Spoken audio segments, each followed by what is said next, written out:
Bharat hydro electric projects यानी कि hydro power project Arunachal Pradesh में जो है उसमें तेजी लाने की कोशिश कर रहा है। भारत ने एडिशनल फंडिंग दी है, भारत ने पॉलिसीज बनाई हैं और भारत कह रहा है कि जल्दी जल्दी जल्दी अपने प्रोजेक्ट बनाओ। इंडिया जो है वो पावर प्लांट बिल्ड कर रहा है उन एरियाज में जो कि चाइना क्लेम करता है।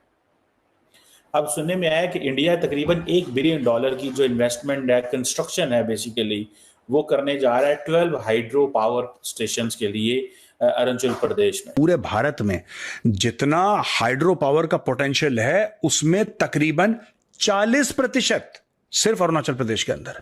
आप ये सोचिए कितनी बड़ी बात। भारत जो है उसने साउथ एशिया की जो डेफिनेशन है वही चेंज कर दी है। टेक्नोलॉजी ट्रांसफर के साथ मेक इन इंडिया में रशिया ने मान लिया है कि भाई हम प्रोडक्शन करेंगे।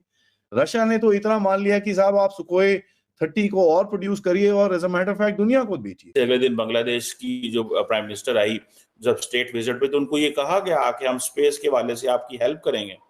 अब बांग्लादेश कहता अच्छा, एक वक्त होता था अमेरिका स्पेस के वाले से मदद करता था, आज स्पेस के वाले से भारत ने मदद करनी शुरू कर दी। हमारे रिवायती हरीफ भारत, इनको देख लेना कि नरेंद्र मोदी कितना जालिम शख्स है। आप देख लें कि मीडिया पे कितनी को बात होती है नरेंद्र मोदी के खिलाफ। आप देखिए रॉ की जो एक्टिविटीज हैं, अब हर जगह पे ये टेररिस्ट रियासत कंसिडर हो रहा है इंडिया, बकायदा डिक्लेयर करना बाकी है। लेकिन आप बताएं कि उनके जो लोग हैं या उनका मीडिया है, कभी रॉ के बारे में बताएं ना। दरअसल प्रधानमंत्री मोदी और रूसी राष्ट्रपति व्लादिमीर पुतिन की मॉस्को मुलाकात के दौरान ये खबर आई है कि दोनों देश मिलकर सुखोई 30 फाइटर जेट के मैन्युफैक्चरिंग का काम भारत में कर सकते हैं।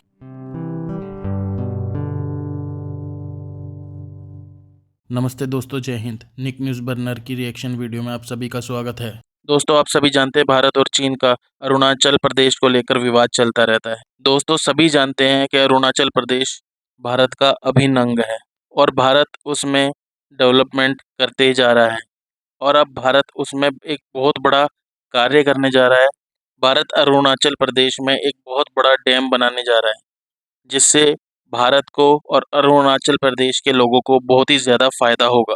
और दोस्तों, साथ ही में ये डैम भारत की इलेक्ट्रिसिटी का 40% कंट्रीब्यूट करने जा रहा है, क्योंकि इस डैम से हाइड्रो पावर इलेक्ट्रिसिटी प्रोड्यूस की जाएगी जो पूरे भारत को 40% की इलेक्ट्रिसिटी कंट्रीब्यूट करेगी। दोस्तों, भारत के इस प्रोजेक्ट से अरुणाचल प्रदेश को सस्ती इलेक्ट्रिसिटी प्रोवाइड कराई जाएगी और उसके आसपास के राज्यों को भी सस्ती इलेक्ट्रिसिटी प्रोवाइड होगी, उसके आसपास के राज्यों को भी फ़ायदा होगा। तो दोस्तों, इसी बात से चीन के धुएं निकल रहे हैं और वो इतना परेशान है कि उसकी चीखें निकल रही हैं। तो दोस्तों, देर न करते हुए चलते हैं आगे की वीडियो की तरफ और देखते हैं पाकिस्तानी रिएक्शन। धन्यवाद। भारत जो है उसने साउथ एशिया की जो डेफिनेशन है वही चेंज कर दी है। आज भारत के अंदर बिम्स्टेक फॉरेन मिनिस्टर्स का इजलास हो रहा है, जिसको जारी बात है भारत के जो फॉरेन मिनिस्टर हैं डॉक्टर जयशंकर उसको लीड कर रहे हैं। अब हो ये रहा है, जिसको अगर देखा जाए कि ये जो बिम्स्टेक है ये एक ऐसा ब्लॉक भारत ने बना दिया है जिसमें उन्होंने पाकिस्तान को हमेशा हमेशा के लिए माइनस कर दिया। बिम्स्टेक में से पाकिस्तान को हमेशा हमेशा के लिए खित्ते से माइनस कर दिया और उन्होंने अपनी एक नई डेफिनेशन जो है वो खित्ते में डाल दी है। अब जारी बात है पाकिस्तान जो है वो उसके पास ना तो कोई बायलैटरल फोरम है इस पूरे खित्ते में किसी मुल्क के साथ बात करने के लिए। बायलैटरली हम किसी से बात ही नहीं करते क्योंकि हम किसी को इस काबिल ही नहीं समझते। जिनको नहीं पता मैं बताता चलूँ कि इसको BIMSTEC is bay of Bengal initiative for multi sectoral technical and economic cooperation.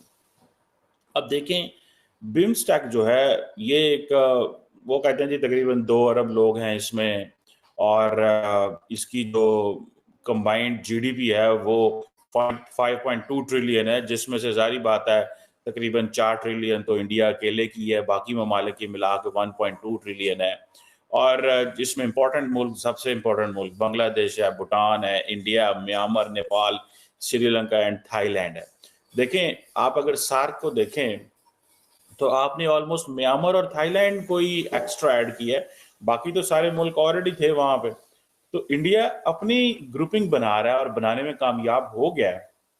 यही वजह है कि पाकिस्तान को उन्होंने फारग कर दिया और उन्होंने कहा जी कि आपका इस खित्ते में कोई ताल्लुक नहीं है। हम क्या करते हैं, हम सार्क को डिसफंक्शनल कर देते हैं। अरुणाचल प्रदेश इतना इंपॉर्टेंट क्यों है और अचानक अरुणाचल प्रदेश को इतनी तवज्जो क्यों दी जा रही है? देखिए, सबसे पहली बात, अरुणाचल प्रदेश में हाई एनुअल रेनफॉल है और क्योंकि उसकी टोपोग्राफी वैसी है, यानी कि वहां पे पहाड़ हैं, पानी ऐसे बहता है एक सर्टेन स्पीड से, एक सर्टेन एलिवेशन से, एक सर्टेन एंगल से, या जो भी होगा उसका, it is an ideal place for hydro electric power projects.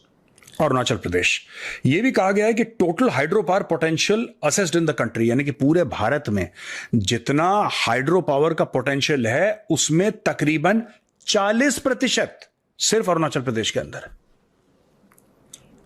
आप ये सोचिए कितनी बड़ी बात है, यानी कि पूरे भारत में जितनी बिजली हम बना सकते हैं, जितनी बिजली हम पानी से बना सकते हैं, उसमें से 40% का पोटेंशियल सिर्फ और सिर्फ एक स्टेट यानी कि अरुणाचल प्रदेश में।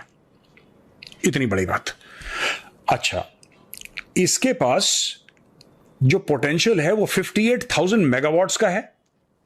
अरुणाचल प्रदेश के पास जो पोटेंशियल है 58,000 मेगावाट्स का हाइड्रो पोटेंशियल है, बट सिर्फ 1% इसका इस्तेमाल किया जा रहा है। ओनली 1%, यानी कि भाई 99% इसमें और हो सकता है आराम से, हंसते खेलते अगर भारत करे तो। अच्छा जी, निर्मला सीतारमण जी ने करीब $90 मिलियन हर एक हाइड्रो इलेक्ट्रिक प्रोजेक्ट को दिए हैं अरुणाचल प्रदेश में कि जाइए आप अपने आप को अपग्रेड करिए। तो ये बने तकरीबन 7.5 बिलियन इंडियन रुपीस। ठीक है, एग्जैक्ट फिगर डॉलर्स में है 89.85 मिलियन।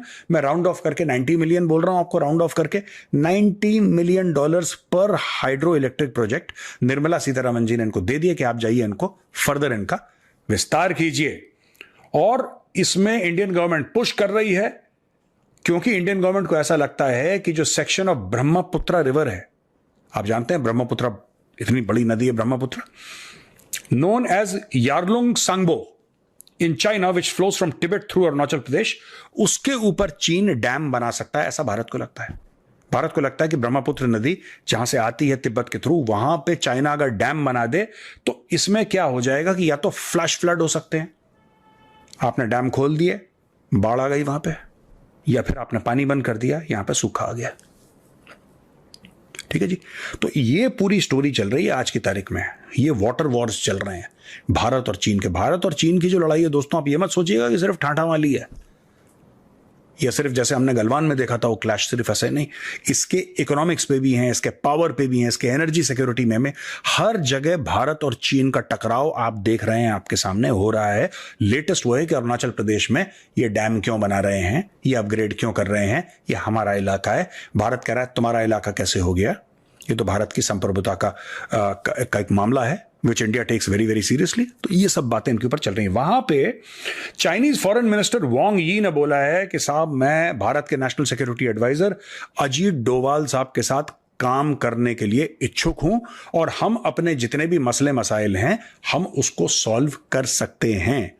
तो उन्होंने ये बात बोली है और उन्होंने कांग्रेचुलेट भी करा था डोवाल साहब को, जब डोवाल साहब को तीसरी बार राष्ट्रीय सुरक्षा सलाहकार की कुर्सी पे, यानी कि नेशनल सिक्योरिटी एडवाइजर की कुर्सी पर जब उनको तिबारा रादर बैठाया गया तो वांग यी ने उनको कांग्रेचुलेट। दोस्तों, अगर आपको हमारी वीडियो पसंद आई है तो प्लीज़ लाइक जरूर करें और साथ में शेयर करना ना भूलें। और साथ ही दोस्तों, ऐसी ही लेटेस्ट वीडियो देखने के लिए हमारे चैनल को सब्सक्राइब करें, साथ ही बेल का आइकन जरूर दबाएं ताकि सबसे पहले आपको हमारी वीडियो की नोटिफिकेशन मिल सके। धन्यवाद।